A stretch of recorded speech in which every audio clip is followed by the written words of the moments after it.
Bwana mukulu Reverend Father Francis Xavier Mayinja asinzidde ku mukolo gw'okuggulawo essomero eppya erya St. Jude Day and Boarding Primary School erisangibwa ebulwanyi mu gombolola y'e Sisa mu disitulikiti y'e Wakiso.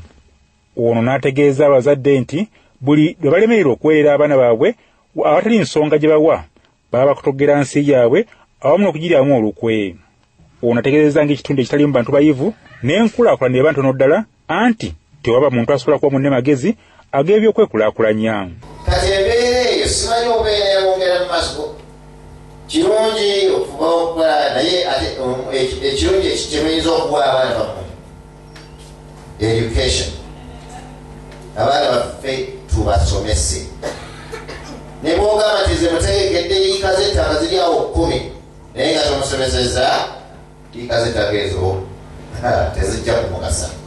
Bwana mukulu Mayinja era asabidde era n'asiibula abayizi b'essomero lino abagenze mu luwummula kyokka n'alaga okutya olw'omuwendo gw'abaana mu ggombolola eno abatasoma so nga abazadde baabwe balina obusobozi obubatwala ku masomero.